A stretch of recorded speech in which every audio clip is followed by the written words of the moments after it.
आपका सवाल। Sir, NCRB का डाटा कहता है कि हर रोज 276 गर्ल्स, 1064 फीमेल्स गायब कर दी जाती हैं और उसमें यूपी टॉप लेवल पे आता है, नंबर 1 पे आता है।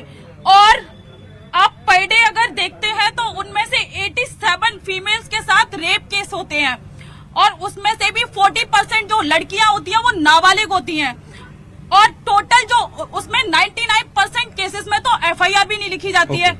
और उसके बाद अगर हम 1% जो नंबर है उसको कैलकुलेट करते हैं तो टोटल नंबर कैलकुलेट होता है 58 लाख। तो कहाँ फीमेल सुरक्षित है? ओके, मैं सवाल पूछ लेता हूं बीजेपी से।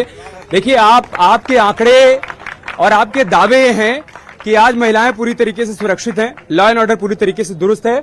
उधर से सवाल यह है कि एनसीआरबी के आंकड़े तो कुछ और कह रहे हैं। महिलाएं कहां सुरक्षित है और कितनी सुरक्षित है?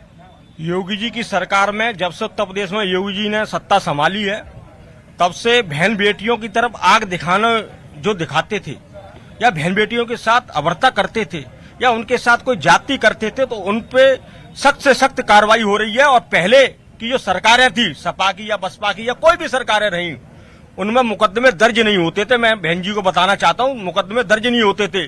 आज माफिया हो चाहे कोई भी हो, अगर आम जनता या बहन बेटी के खिलाफ किसी ने आंख या जघन्य अपराध करने की कोशिश की है, उसके घर पर या तो बुलडोजर चलाए या उसका जेल के सलाखों के पीछे गया या उसकी राम राम सख्त हो गई है।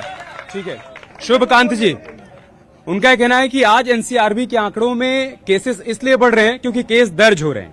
पहले की सरकारों में केस दर्ज ही नहीं होते थे, पीड़ित थाने तक पहुंच ही नहीं पाते थे।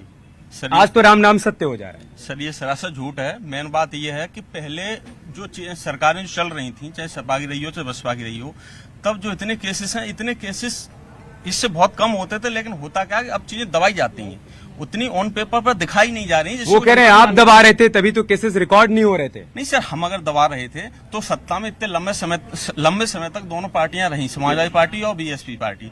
तो ये जो दोबारा जो राम मंदिर के नाम पे ये जो दोबारा पार्टी आई है, एक मिनट भाई।